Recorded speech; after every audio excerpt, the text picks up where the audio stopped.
Hallelujah, Hallelujah, Hallelujah, Hallelujah.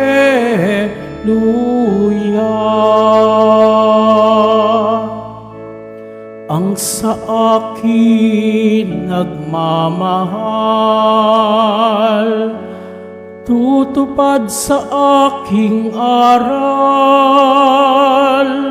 ama't ako'y mananahan. Hallelujah, Hallelujah, Hallelujah, Hallelujah.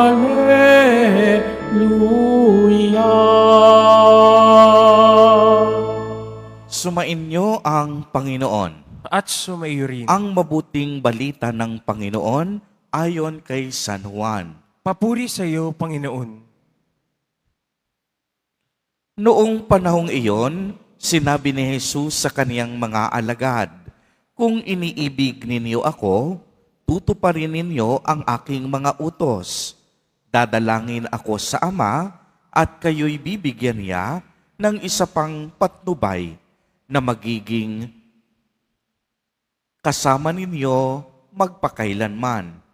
Ito'y ang Espiritu ng katotohanan na hindi matanggap ng sanlibutan, sapagkat hindi siya nakikita ni nakikilala ng sanlibutan. Ngunit nakikilala ninyo siya, sapagkat siya'y sumasa inyo at nananahan sa inyo.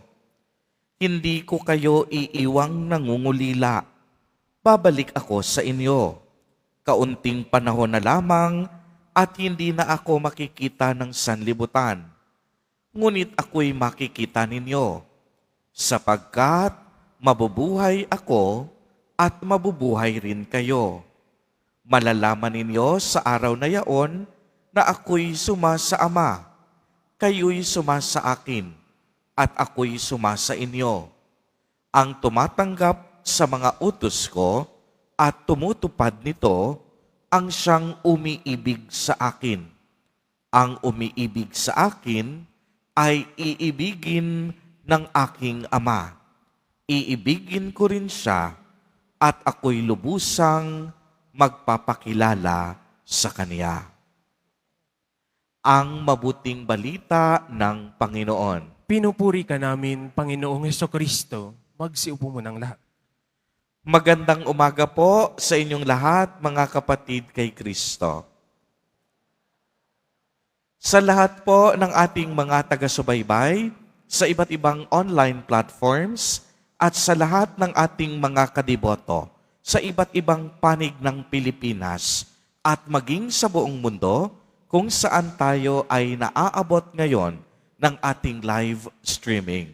Mapayapang umaga din po sa inyong lahat. Purihin at dakilain natin ang ating Panginoon, ang mahal na poong Jesus Nazareno.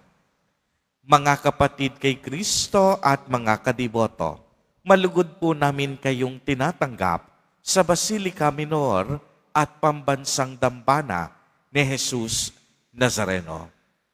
Isang batayan po na iniibig natin ang Diyos ay kung tayo ay sumusunod sa Kaniyang mga utos.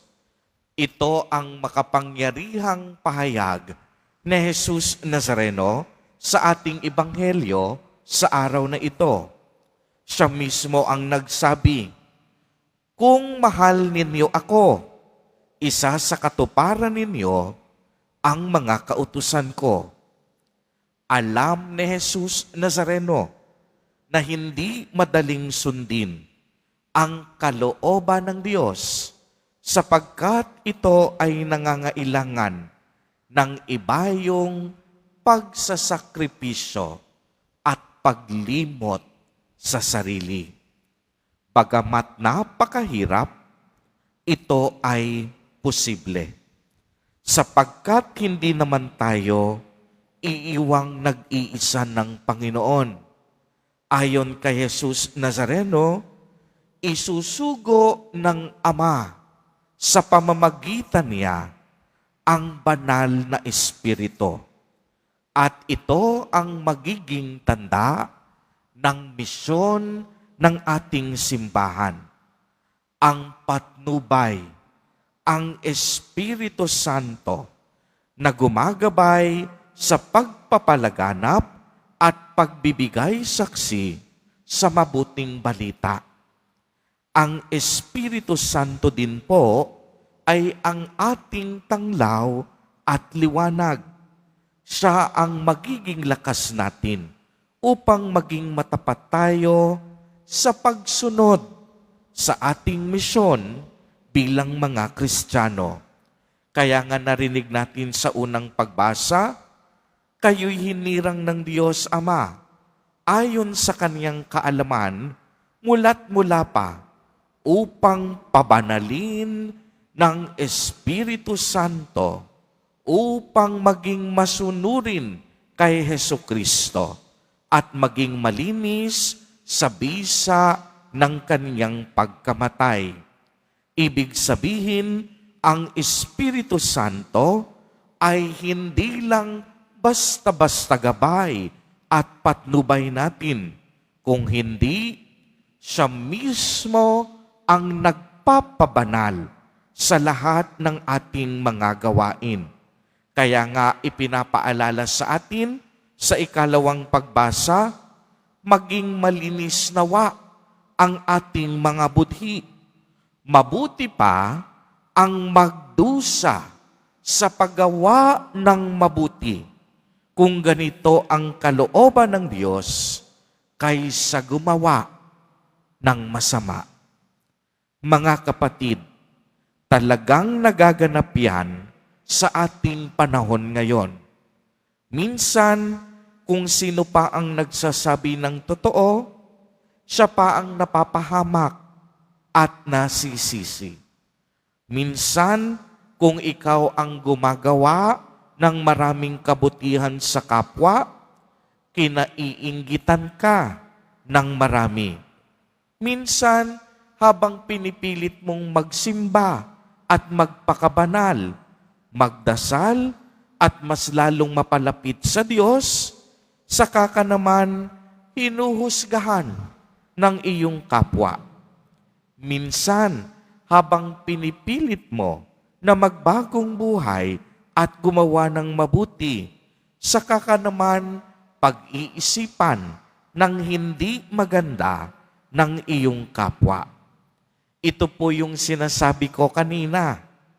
Hindi madaling gumawa ng mabuti at sumunod sa kalooban ng Diyos. Pero maliwanag na narinig natin, huwag tayong susukong gumawa ng mabuti. Huwag tayong hihinto sa ating misyon. Kahit mahirap, kahit minsan tayo pa ang magdusa, gagawin natin. Gagawin natin dahil mahal natin ang Diyos at makakaasa tayo na sasamahan tayong lagi ng ating Panginoon. Kaya maaari bang palakpakan natin ng malakas ang ating Nuestro Padre Jesus Nazareno? Dahil alam natin na hindi niya tayo pababayaan sa ating adhikain na gumawa ng tama at mabuti, kahit minsan ito ay mahirap at nangangailangan ng ibayong pagsasakripisyo. Mga kapatid, sa araw na ito ay ginugunita natin ang araw ng mga ina. Sa mga nanay na naririto, Happy Mother's Day po sa inyong lahat at sa lahat ng mga nanay na ating taga-subaybay. Maaari bang palakpakan natin ang mga nanay na naririto? Sabi nga ng isang taniyag na manunulat, A mother is a true reflection of God's love on earth. Sa mga nanay na patuloy na naglilingkod kahit sugatan, sa mga inang hindi iniinda ang pagod at paghihirap, sa mga mamshi na hindi sumusuko sa laban ng buhay, sa mga mama na takbuhan ng pangangailangan, sa mga mamis na walang sukatan ang pagmamahal, sa mga kababaihang nagtatrabaho abroad. Bayani po kayo. Sa mga nanay na lola na, maganda pa rin kayo. Huwag kayong mag-alala. Sa mga nanay na nasa langit na, ipanalangin po ninyo kami. Hindi napuputol ang ating pagmamahal sa isa't isa. Sa lahat ng single mom, bawal sumuko, kaya nyo yan. Sa mga hindi pa nagkakaanak, may purpose pa si God. Intay-intay lang. Sa mga stepmom, ipagpatuloy ang magandang nasimula na. Sa mga inang magulang sa bangketa, palengke, pabrika, paaralan, opisina, ospital o simbahan, pamahalaan at pamayanan, magdiwang po kayo ngayon sa araw na ito. Ito ay ang inyong aral. Isang pagpupugay po sa walang pag-iimbot na pag-aalay ng inyong sarili.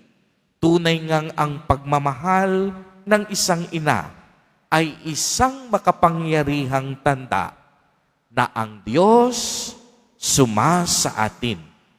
Happy Mother's Day po sa lahat ng ina at sa ina ng ating Panginoong Hesukristo, ang mahal na Birheng Maria. Happy Mother's Day po sa inyong lahat at palakpakan natin ang mga ina na mga deboto at naririto ngayon sa tahanan ni Jesus Nazareno.